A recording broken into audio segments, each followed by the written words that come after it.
네, 인사드리겠습니다. 오대식이라고 하고요. 덕소 구석에서 평범하게 목회하고 있는 사람입니다.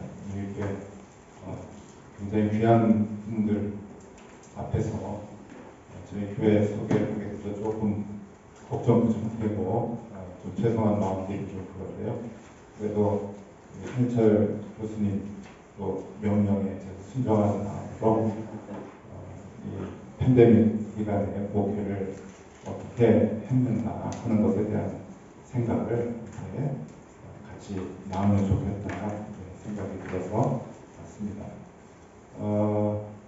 저에게 주어진 시간이 한 40분 정도 되는데요.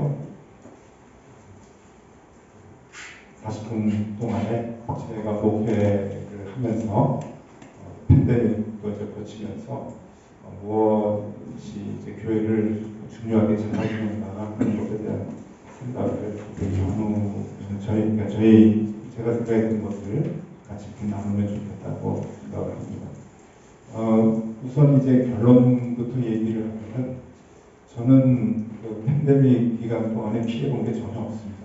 오히려 교회가 조금 더 활성화되고 아무 걱정 없이 3년 동안 저뿐만이 아니고 교회들도 아무 걱정 없이 잘 지내고 소위 이제 세상 사람들이 얘기하고 보편적으로 교회에서 얘기하는 성장이라고 하는 관점으로 봤을 때도 많이 성장을 했습니다. 근데 이게 이제 무엇 때문인가 찾아 들어가면 저는 분명하게 얘기할 수 있는 게 교회론인 것 같습니다. 어떤 교회론을 갖고 목사가 목회를 하고 또 그 교회론을 교인들이 어떻게 공유하느냐. 목사 혼자 교회론을 갖고 나가면 그건 안 된다고 보고 좀 많이 마찰이 있는데 그것을 장로님들이나 교인들이 같이 공유할 수 있도록 그렇게 이제 훈련도 시키고 교육도 시키고 해서 함께 같은 교회론을 가지고 이제 나간다는 게 굉장히 중요하다고 생각을 하는데 그 교회론에 대한 이야기를 그래서 조금 나눠볼까 합니다. 먼저 저희 교회를 조금 소개를 해드리면요.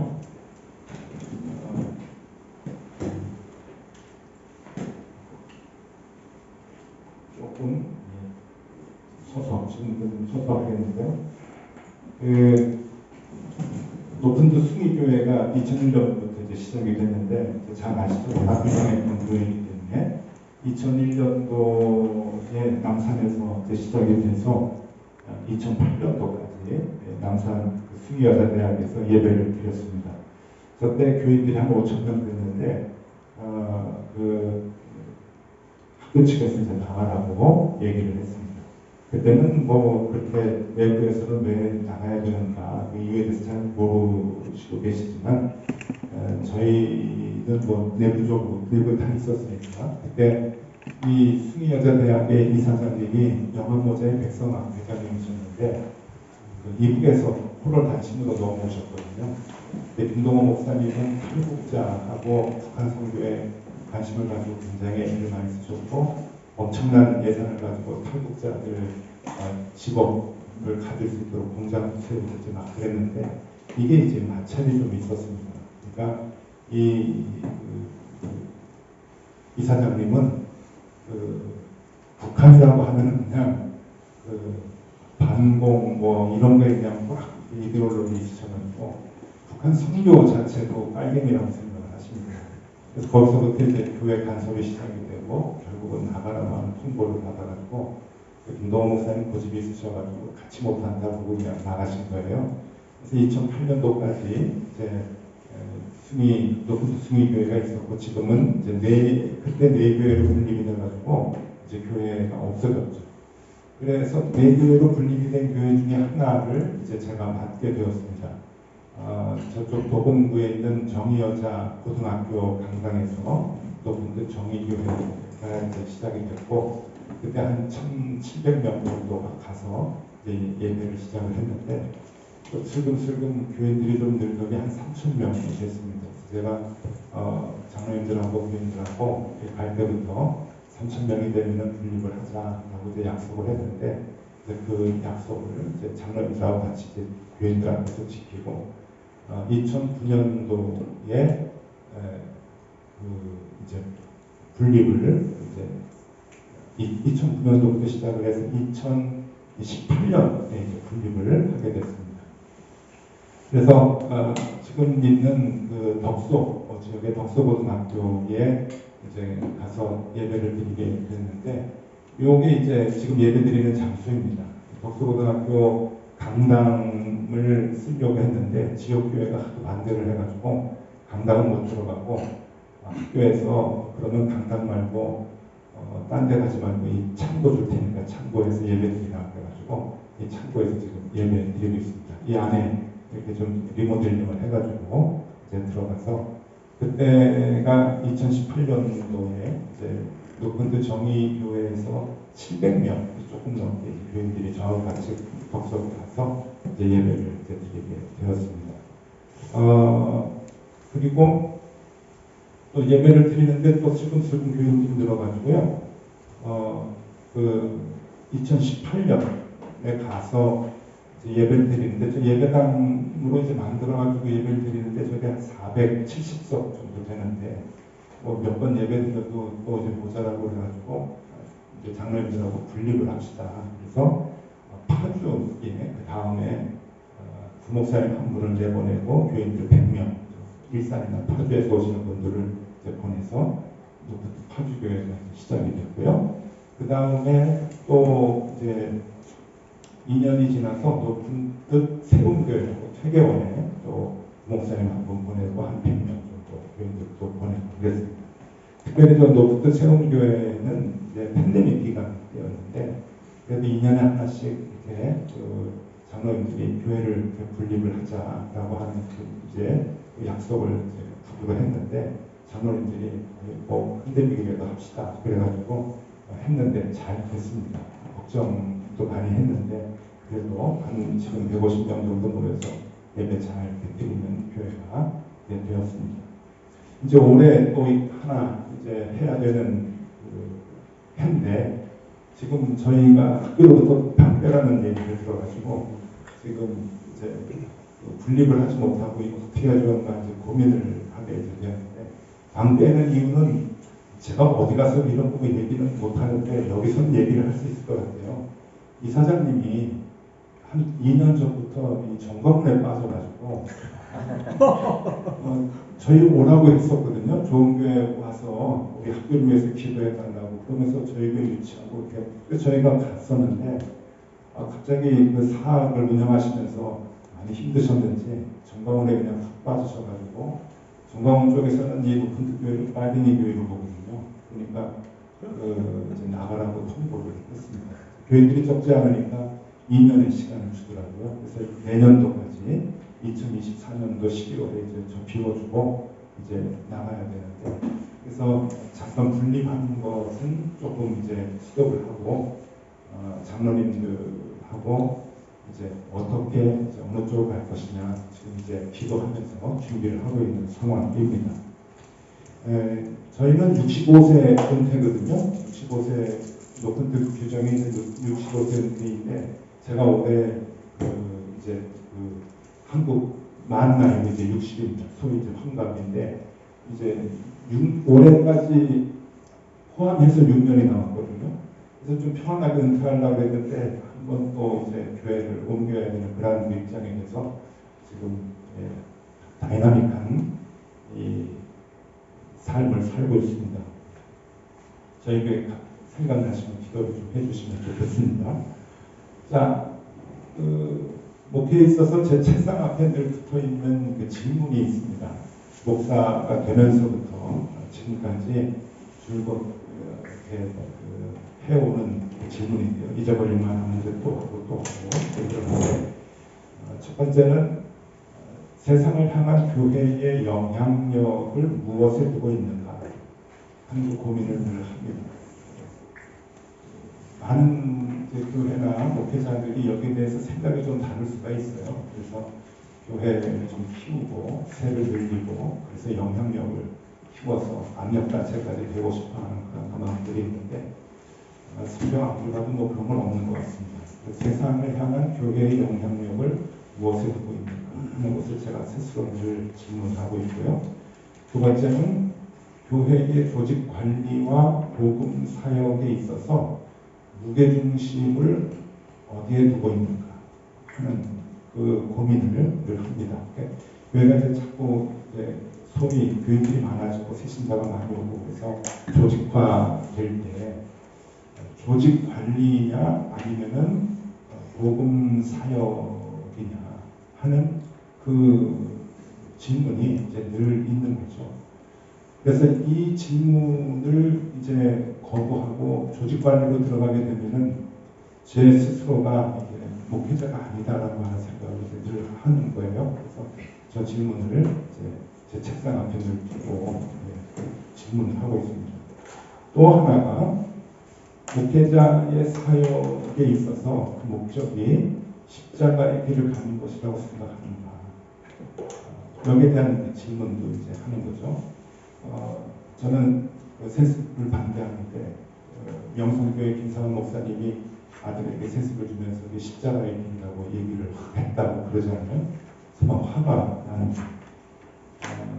세상적인 무게는 좀 있을 수 있겠죠. 일에 대한 무게, 오는 화살에 대한 그런 걱정 이런 건 있을 수 있겠는데 십자가의 길이라고 보기에는 너무 참 터무니없는 그런 것을 듣는데 그런 거 말고 정말 목회자의 사역의 목적이 주님께서 우리에게 가라고 하시는 그 십자가의 길에 있는가.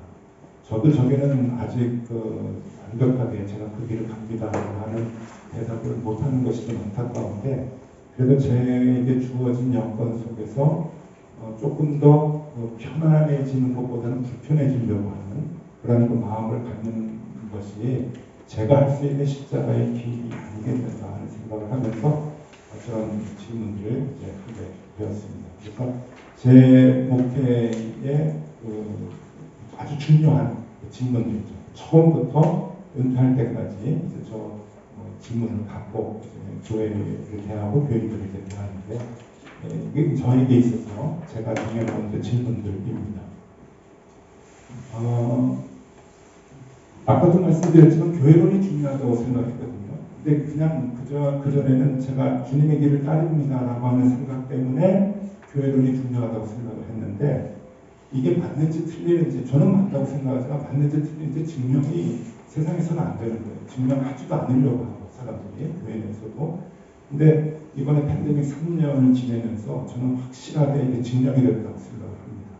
저는 교회가 흔들리지 않고 교회가 그리고 교인들이 힘들어하지도 않고 기뻐하면서 3년을 지낸 것이 이게 증명이 된 거라고 생각하는데 그것은 이제 교회론 때문이라고 생각이 돼요.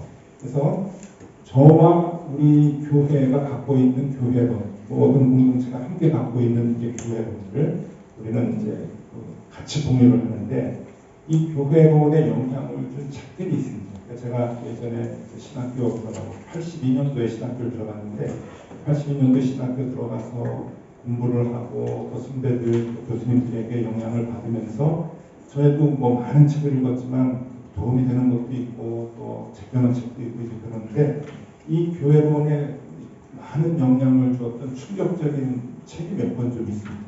그러니까 제가 신학교 다닐 때 그 교회론이 형성이 될 테니까 꽤 옛날 책들인데 한번 제가 소개를 해드리면요. 보시면 별건 아닙니다. 근데 저에게는 굉장히 중요한 모티베이션을 줬던 그런 책입니다. 처음 책이 이제 장미의 이름이라고 하는 책인데 아마 다 보셨을 이야기 생각이 듭니다. umberto eco의 책이죠. 이탈리아 볼로냐 대학의 이제 교수님인데 저 책 읽으면서 기가 얼마나 죽었는지 그 신학적인 그 깊은 그 사상, 철학적인 사상이 막 쏟아져 나오는데 이거 신학 공부하려면 이렇게 해야 되는가 하는 생각이 들 정도로 엄청난 그 신학적인 그 배경 속에서 쓴 책인데요. 이게 나중에 숀 코네리가 주연한 영화로도 이제 나오게 됐는데 이 umberto eco가 이탈리아의 교수님이시면서 가톨릭 배경이 이탈리아에서 그 가톨릭을 비판하는 그런 그 책이더라고요. 이제 영화도 보고 책도 보고 그랬는데 영화는 그 재미의 그 요건들만 쏙쏙 빼가지고 이제 만들었더라고요. 이 사람들의 호기심을 갖게 하는 그 조금 재미가 없는 신학적인 논쟁 이런 것들이 이제 다 배제하고 그래도 뭐 이제 붉은 줄기는 이제 있는데 그 영화를 통해서 좀 소개해드리면요. 여기에서 보면은 그 윌리엄이라고 숑프넬이 여기죠. 윌리엄이라고 하는 프란체스코 이제 소속의 수사하고 베르나르도 빈이라고 하는 교황청의 추기경 이제 논쟁을 벌이는 이제 장면이 나옵니다. 이 배경은 그 14세기에 이탈리아 북부 산악지대에 있는 베네딕트 수도원에서 이제 벌어지는 일인데 뭐 살인 사건도 나오고 여러 가지 복잡한 상황에서 일어나는 이제 일인데 이게 이제 잘은 안 보이시는데 여기가 교황청에서 보낸 그 추기경의 사절단입니다. 사절단이 이 산속에 있는 수도원까지 오면서 아주 거창하게 행렬을 이제 갖추고 오더라고요. 그리고 여기는 이제 윌리엄 수사가 이제 같이 이제 논쟁을 하는 거죠. 여기가 이제 그 교황청 소속이고 여기가 윌리엄 수사 쪽의 사람들입니다. 여기서 제가 제일 이제 충격을 받았는 게 이제 이런 대화가 있어요. 예수는 가난했다. 예수는 가난했다. 그렇죠. 윌리엄 수사가 얘기하는 게 예수는 가난했다고 얘기하니까 이 베르나르도 빈이라고 하는 이 추기경이 대뜸 대답을 합니다. 그 가난한 예수를 전하기 위해 교회는 더 많은 돈과 힘을 가져야 합니다. 저는 이 대목이 저에게 많은 충격을 줬어요. 그때는 제가 학부 때였는데 번영신학이라고 하는 단어조차 몰랐을 때입니다. 나중에 신학 공부하면서 번영신학이 있구나라고 하는 걸 생각을 했는데 이게 그렇게 이제 충격적으로 이제 다가왔던 거예요. 아, 시각이 저런 시각이 있구나라고 하는 생각이죠. 근데 나중에 보니까 이게 예수는 가난했다. 그 가난한 예수를 전하기 위해 교회는 더 많은 돈과 힘을 가져야 한다. 이것이 유대교 때부터 내려오는 이 양분화되는 생각이더라고요. 예수님도 결국 여기에서 이제 희생이 되신 건데 이게 아직도 교회 내에 내려와 있고 한국 교회에 지금 이쪽의 그 사상들이 한국 교회를 지배하고 있구나라고 하는 생각들을 이제 했어요. 그래서 더 많은 것을 갖고 더 커지고 더 힘이 있는 그래야 복음이 전도된다고 생각하는 그런 생각들이 바로 여기에서 나온다고 생각을 하는데 그래서 이제 이게 그 나만의 생각이 아니라 그 오래전부터 내려왔던 생각이구나. 예수는 가난했다. 그 주님께서 얘기해 주신 그 길을 선택해서 가야 되는 것이다. 라는 그 생각을 제 학부 때 이제 갖게 됐었죠. 자, 그리고 이제 또 하나의 책이 이제 교회사 시간에 읽은 책인데 알렌 슈베크라고 하는 카톨릭 교회사입니다. 이게 어디 가서 소개하고 뭐 카톨릭을 소개하냐는데 오늘 여기는 카톨릭 그 수도원이라고 그러니까 여기가 근데 참 좋으네요. 내용이. 요새는 이 책이 이제 나오지 않더라고요. 연락해 보니까 전판이 돼가지고 예전에 기독교 출판사에서 나왔던 건데 알렌 슈베크라고 하는 오하이오 프란체스카 대학의 교수님이십니다. 교회사 교수님이신데 이 책을 이제 보니까 머릿말에 이제 쓰여져 있는데 이 책이 이제 왜 쓰여졌는가 하면은 미국의 이제 가톨릭 본부에서 평신도들을 위한 가톨릭 교회를 소개하는 쉬운 책을 써달라는 의뢰를 받습니다. 그래서 이 알렌 슈베크라고 하는 이분이 평신도를 위해서 교회를 소개하는 교회 역사를 이제 쓰는 거예요. 굉장히 쉬운 책인데 여기에서 가톨릭 교회가 이렇게 2000년을 지내왔다라고 하는 문제를 쭉 얘기를 하는데 그 시각이 제가 충격을 받을 만큼 참 좋았습니다. 그래서 영향을 좀 많이 받았는데 여기서 무슨 얘기를 하냐면 가톨릭 교회가 부흥할 수 있었던 이유들을 세 가지로 쓰더라고요. 또 보통 가톨릭의 시각하고는 조금 달랐던 분인데 저는 이 분의 관점이 옳다고 생각을 하는데요. 이분이 가톨릭 교회가 맨날 좀 망해가다가 다시 이렇게 살아날 수 있었던 변곡점이 이제 있었다고 얘기를 하는데 그때가 처음이 이제 종교개혁이라고 얘기를 해요. 종교개혁이면은 가톨릭이 망해야 되는 데인데 종교개혁을 통해서 우리는 개신교는 개신교 입장에서만 늘 얘기를 하는데 가톨릭 쪽의 입장에서 이분은 이제 보는 거잖아요. 가톨릭 쪽의 입장에서는 이게 하나님의 선물이었다는 거예요. 정신이 번쩍 나게 하는 하나님의 이 망치질이고 선물이었다. 그래서 이게 교회가 뭐가 잘못됐나?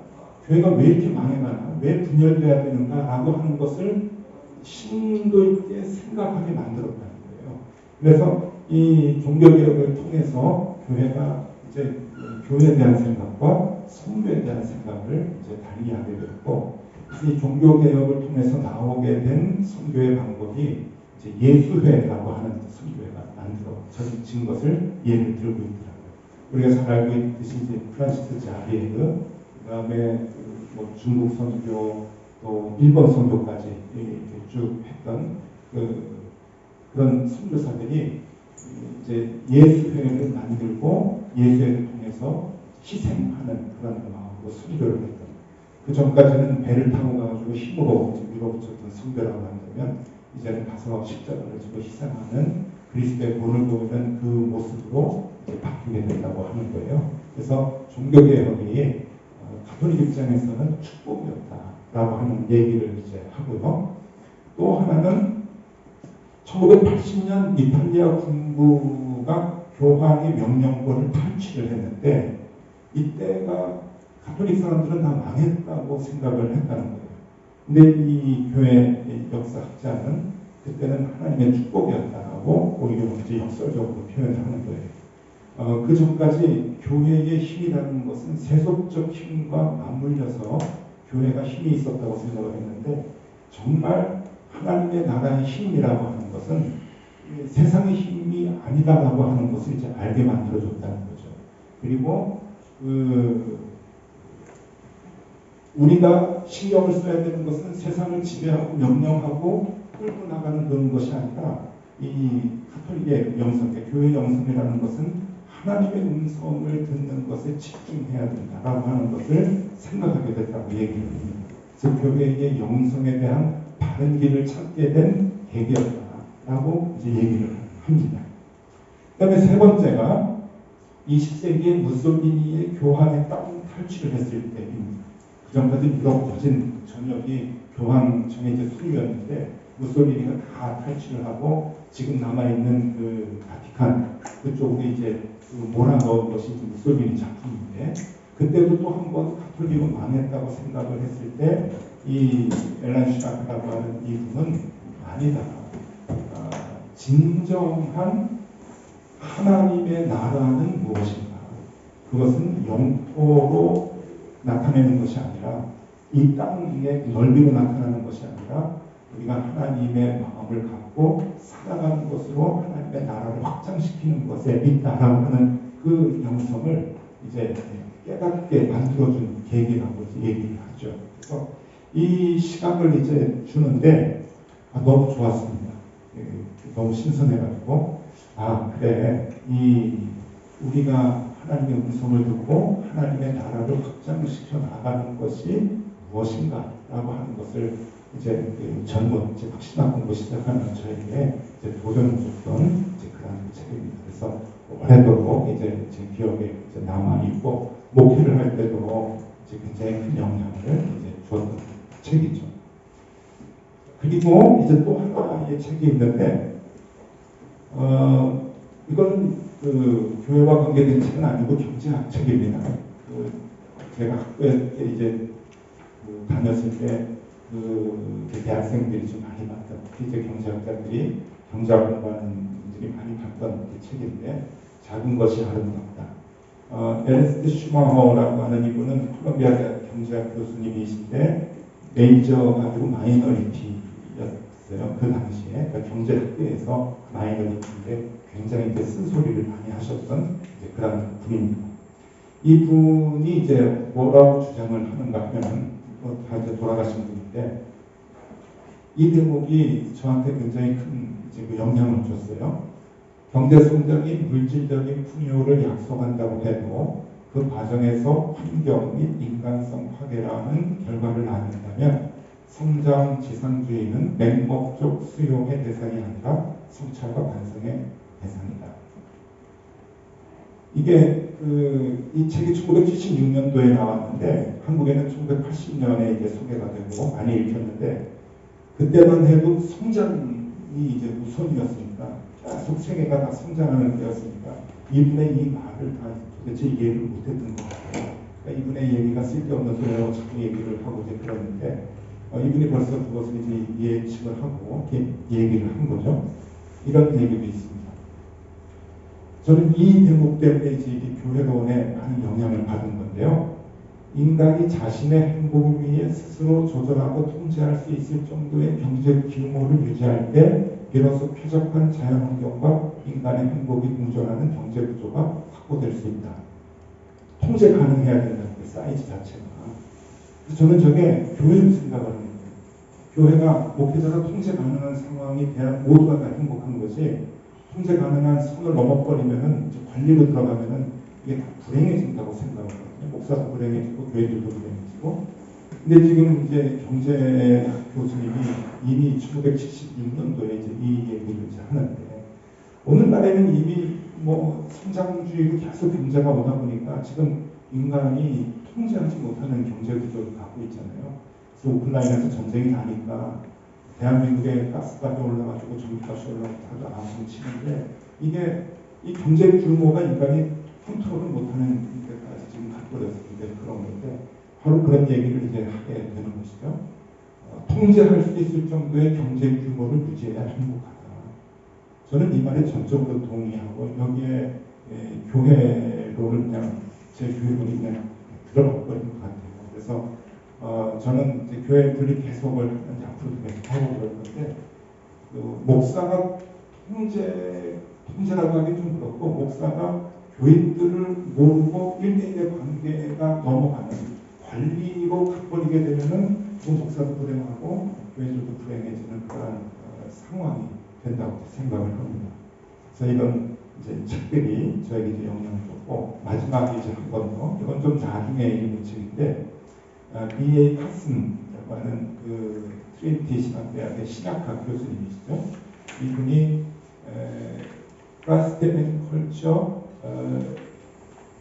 Revisited*라고 하는 책을 썼는데 이 예수와 문화 다시 보기 뭐 그런 뜻이겠죠. 근데 이게 한국말로 번역이 됐는데 제목을 너무 잘 잡은 것 같아요. 뭐라고 적었냐면은 교회와 문화 그 밑으로 관계 이렇게 이제 잡았는데 제목이 좋아가지고 썼다가 그 책을 그냥 딱 봤습니다. 여기에서 이분은 이제 세속화가 무엇이냐라고 하는 정의를 내려줬는데 제가 그 신학교에서도 배우고 제 나름대로 뭐 선배들한테도 듣고 여기저기서 막 이렇게 동양하면서 듣고 책도 보고 이제 그런 가운데 세속화에 대한 정의를 많이 들었거든요. 근데 이분이 가장 그 정확하게 내려주신 것 같아요. 그래서 소개를 하면은 세속화는 우리의 신앙을 포기하도록 하는 어떤 사회적 자극을 의미하는 것이 아니라 신앙이 내 삶의 우선순위에서 밀려나는 과정을 말한다. 그런데 그 세속화의 가장 두드러진 이유는 신앙을 희생이 아닌 안정감으로 이해하는 것이다. 이 마지막 문장에 아주 충격을 좀 많이 받았습니다. 세속화가 뭐냐? 안정감으로 느끼려고 신앙생활을 하는 그 자체가 세속화다라고 하는 거예요. 신앙의 길은 예수의 길은 희생인데 그 희생의 길을 따르면서 안정화되려고 하는 그 마음이 이미 세속화된 마음이라고 하는 것을 알려주셨거든요. 그런 시각으로 보니까 그 한국의 대부분의 교회와 그리고 교인들, 특히 교인들이 교회에서 무엇을 추구하느냐?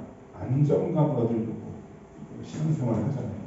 자기의 불안한 것들을 교회에 와가지고 기도하고 또 신앙생활하고 안정감을 찾으려고 했었는데 목사가 교인들에게 무엇을 가르쳐야 되는가 할 때 안정감을 주는 게 아니라 신앙은 희생이다라고 하는 것을 얘기해 줘야 되는 것이구나 라고 하는 것을 이제 알게 되겠죠. 그래서 이러한 이제 그 도전들이 제 목회하는 데 있어서는 굉장히 큰 영향을 줬고 이 영향을 받은 것을 교회론으로 이제 만들면서 신앙생활을 이제 해봤죠. 교회를 목회를 하는데 저는 제가 이렇게 확실하다고 생각을 하니까 이게 그리스도 예수의 이름이라고 생각을 하니까 망해도 저는 기쁘게 생각하고 주님에게 따지지 않고 그냥 감사하고 이제 목회의 길을 간다고 생각을 했는데 망하지 않더라고요. 그래서 정말 감사하다. 망하지도 않고 목회가 잘 될 수 있도록 하나님께서 인도해 주셨는데 이 길이 맞구나 라고 하는 생각을 늘 하면서 목회를 합니다. 분리개척을 하는 이유인데요. 분리개척은 세속화를 막기 위한 고민이었습니다.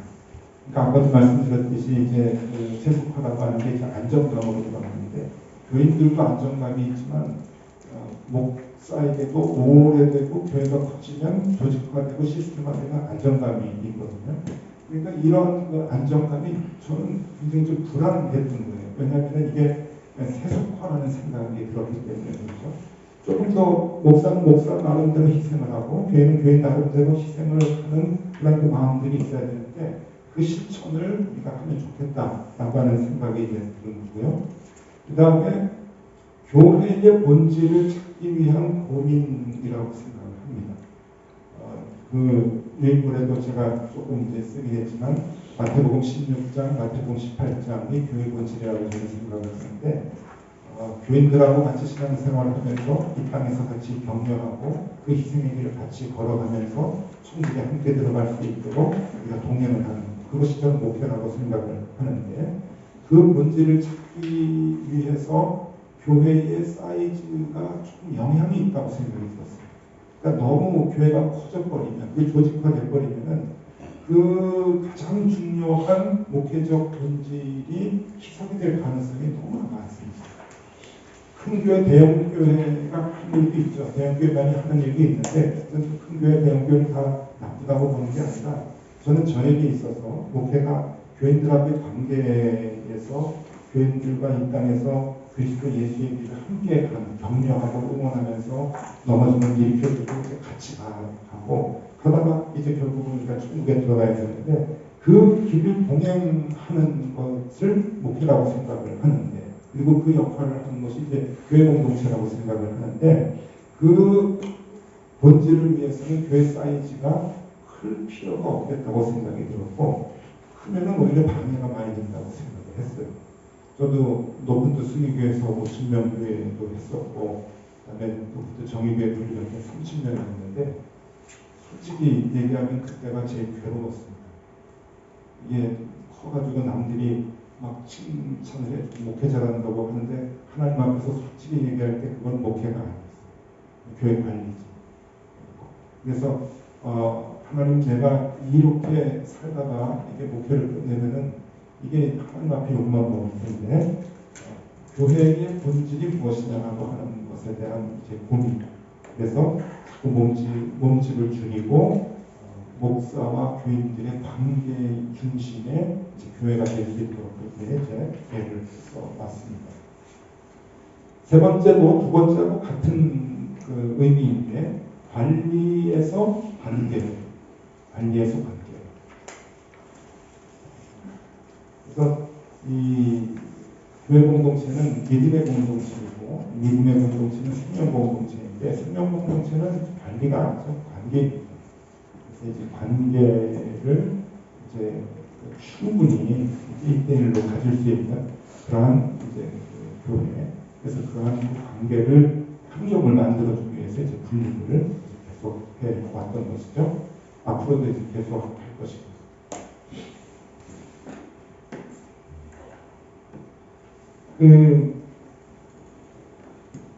다들 이제 이런 얘기도 합니다. 이제 어쩔 수 없어가지고 분립하는 게 아니냐라고 얘기를 하는데 어쩔 수 없는 것보다는 우리의 교회론에 의해서 더 좋은 교회를 만들자고 하는 모든 교인들의 공통적인 바람이 있습니다. 그래서 분립할 때마다 어려움이 없고요. 분립할 때 교인들이 싫어하는 경우도 있는데 그렇게 많지가 않습니다. 오히려 더 좋아하고 더 도전받는 거 좋아하고 그리고 분립을 하면은 그 여러 가지 희생을 해야 되는, 감내를 해야 되는 일들이 많거든요. 다 갈라지는, 교역자도 갈라지고 교우들도 갈라지고 목장 사람들도 갈라지고 그러는데 그런 것까지 다 기쁨에 이제 감내를 하는 거죠. 그 그리스도의 희생과는, 십자가의 그 희생과는 비교도 안 되는 아픔이지만 그래도 자꾸 그 아픔에 동참하고 이제 동료를 하고 그렇습니다. 목회가 무엇이냐라고 볼 때 저보다 선배님들 여기 많이 계시는데 정말 죄송한데 그냥 제가 생각하는 겁니다. 목회가 무엇이냐라고 생각할 때 그냥 이렇게 줄다리기라고 보는데 이 사진은 한국 줄다리기 대회가 있더라고요. 이거는 프로 선수들이 나와가지고 하더라고요. 근데 이 자세가 그래서 이 학교에서 운동할 때 자세가 아닙니다. 이거를 위해 트레이닝을 하고 이 사람들은 몸치고 끌리고 그러는데 엄청난 대회인데요. 저는 신앙생활이라고 하는 게 하나님하고 교인들이 줄다리기를 하는 거라고 생각이 들어요. 그래서 요 선에 이제 빨간 이제 그 리본들을 이제 내죠. 그래서 이제 줄다리기 하는데 저는 요 분이 하나님이라고 보는 거고 요 분들이 교인들이라고 이제 보는 거예요. 결국 신앙은 밑당이잖아요. 밑당. 밀고 당기고 이제 하는데 가만히 생각해 보니까 목사님에 대해서 교인들이 목사님에 대해서 자기네 편이 되달라고 생각을 하더라고요. 그리고 자기네 편에 함께 있는 것을 선한 목자라고 생각하는 거예요. 내가 그 이름을 알고 그가 우리 이름을 알고 뭐 나와 함께하고 막 이러니까 이제 그 요한복음에 있는 말씀같이 여기에 붙어서 함께 끌어주는 거를 선한 목자라고 교인들이 생각을 하는구나 하는 걸 이제 느꼈는데 그게 그 요한복음에 있는 선한 목자에 대한 잘못된 시각인 것 같아요. 잘못된 해석. 양들하고 같이 있는다고 그것이 선한 목자가 될 수는 없는 거죠. 저는 목사의 목회는 여기에서 같이 붙어서 끌어주는 게 아니라 하나님 쪽에 붙어서 이 선이 하나님 쪽으로 넘어가도록 하는 게 목회라고 생각하고 목회자의 역할이라고 생각을 했어요. 그래서 하나님 옆에서 같이 줄을 잡고 끌어주든지 목사의 역할이 끌어주든지 아니면 이쪽에 와가지고 다리를 걸어서 넘어뜨리든지 둘 중에 하나라고 생각했거든요. 여기서 힘을 못 쓰게 다리를 쳐가지고 한 사람 넘어뜨리고 팔을 쳐가지고 힘 못 쓰게 하고 하는 게 저는 목사의 역할이라고 생각해요. 그게 목표라고 생각을 했습니다. 그래서 좀 힘들어도 교인들이 듣기 싫어도 괴로워해도 저는 이쪽에서 같이 끌어주는 게 아니라 하나님 쪽에서 이 선이 하나님 쪽으로 넘어가도록 해줘야 되겠구나. 그래서 처음에는 좀 많이 힘들었지만 지금은 이제 교인들이 이제 다 이제 좋아하죠. 동의하고 우리 교인들은 많이 이쪽으로 이제 넘어가 있습니다. 그래도 아직 속색이는 분들은 계세요. 자꾸 하나님하고 밀당하고 그러는데 좀 정신 좀 차려야 좀 들어가고 이제 그러긴 하죠. 그래서 목회가 뭐냐. 그러니까 제가 갖고 있는 교회로서와 이 목회에 대한 그 자세 그런 것들이 다 이제 똑같은 선에서 이제 나타나게 되는 거죠. 자, 이제 마지막 이야기입니다. 교회 분립 대책의 효과가 몇 가지가 있는데요. 교회 성장과 성숙의 새로운 문화를 만들었으면 좋겠다라고 하는 이제 바람이 좀 있습니다. 우리 유인물의 맨 마지막에 제가 소개했는데 지금 한국교회 문화가 크게 두 개가 있는 것 같아요. 문화라고 하는 게 그렇잖아요. 그 시대에 한번 나와가지고 확 퍼지는 것을 유행이라고 하고 그 유행이 그 저변적으로 깔리게 되면은 문화라고 볼 수가 있고 그 문화가 세대를 거쳐서 내려가는 이제 전통이라고 볼 수가 있는데 지금 그 한국교회의 문화에서 전통으로 넘어가려고 하는 게 몇 가지가 있는데 그 중에 하나가 세습이거든요. 저는 세습이 조금 많은 저항 속에 있다가 지금은 그냥 저변 확대가 돼가지고 문화처럼 여겨지는데 그 세습의 문화 속에서도 한쪽은 교회의 분립이 문화로 조금씩 자리를 좀 잡아가고 있습니다. 이미 저희 선배님들이 이제 교회 분립이라고 하는 것을 해보셨죠.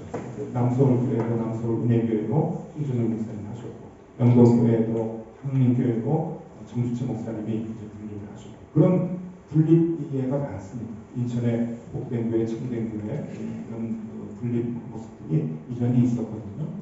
그러니까 높은 교회가 처음으로 한 게 아니고 그 전통을 이제 그 문화를 따라가는 거죠. 그래서 이걸 따라가다 보면 이게 이제 전통이 되기를 바라는데, 감사하게도 요새는 조금 교회가 좀 외형적으로 커지고 그러면 분립을 하려고 하는 교회들이 꽤 많이 있습니다. 그래서 참 이제 고무적인데, 이게 한국 교회에서 이 작아지는 교회가 반드시 건강한 건 아니지만, 아까 제가 교회론에서 말씀드렸듯이 관리로 가지 않고 관계로 가기에는 수적인 영향이 반드시 있습니다. 그래서 그런 관리가 아닌 관계 지향적인 교회가 조금 더 건강해질 수 있는 교회이기 때문에 저는 분립이 굉장히 좋다고 생각을 하거든요. 그래서 그런 이제 문화가 한국에 자리 잡히면 좋겠다 생각이 좀 들고요. 또 하나는 복음의 방관자가 아닌 복음의 참여자가 되더라고요. 그러니까 교회를 분립을 하게 되면 온 교인들이 함께 합니다. 가든지 남든지 하는데, 기도를 하는 것, 그리고 또 음으로 양으로 헌금해서 돕는 것, 이런 모든 것들이 그냥 가만히 앉아서 신앙생활 하는 사람들에게 이제 그 자극을 줘가지고 함께 참여를 하게 만들어주거든요. 그리고 적어도 2년 동안은 교회가 설 때까지 계속 기도하고 돌아보고 관심 갖고 그러는데, 이게 참여자로서의 신앙생활을 할 수 있도록 하는 그 좋은 그런 모습을 이제 보여줘서, 분립을 할 때마다 교인들이 힘들어하긴 하지만 그래도 신앙적으로 굉장히 깐깐해지는, 성숙해지는 그런 모습들을 볼 수가 있습니다. 하나만 더 하고 이제 마치겠는데요. 교회가 코로나 팬데믹의 영향을 받지 않는 이유, 저희 교회가 이제 영향을 받지 않은 이유입니다. 작년에는 제가 팔자 좋게 안식년을 했습니다. 그래서 8개월 동안 교회 이제 나가서 교회에 이제 가져가는데, 저희는 목사가 있건 없건 이제 시스템이 잘 돼 있어가지고 잘하거든요. 부목사님도 잘하고, 장로님들이 리더십 역할을 아주 굉장히 잘 해주십니다. 주인 노릇 안 하고 정말 버슴같이 잘 해주시는데, 제가 코로나 기간임에도 불구하고 교회에 없었는데, 그러니까 코로나 기간이고 목사도 없었는데 8개월 기간 동안에 교인이 한 300명 들었습니다. 물론 이제 요새 교회 성장, 교회적인 성장을 위해서는 주변 교회 도움이 많이 필요하다, 이런 얘기들을 많이 하는데, 주변 교회 도움도 있었긴 하지만 그래도 우리 교회가 적어도 코로나의 영향을 받지 않은 그런 좋은 증거라고 저는 생각이 드는데, 몇 가지를 얘기하면요. 교회의 성장이 외형적인 것에 있지 않다고 생각하는 교회론을 다 갖고 있습니다. 그러니까 이제 교인들이 오는 건 어쩔 수 없죠. 앞으로도 많아지면 분립을 하면 되는 거니까요. 근데 교회의 성장이 외적에 있지 않다라고 생각하기 때문에 코로나 기간이 어렵지 않았습니다. 외적인 성장이 중요하다고 생각되는 교회들은 코로나 기간에 모이지 못하죠. 훈련이 안 되죠. 그러니까 교인들도 새로 유입되는 교인이 없고, 그게 굉장히 불안해하고 힘들어 했는데, 그런 교회들이 이제 대부분인데, 저희는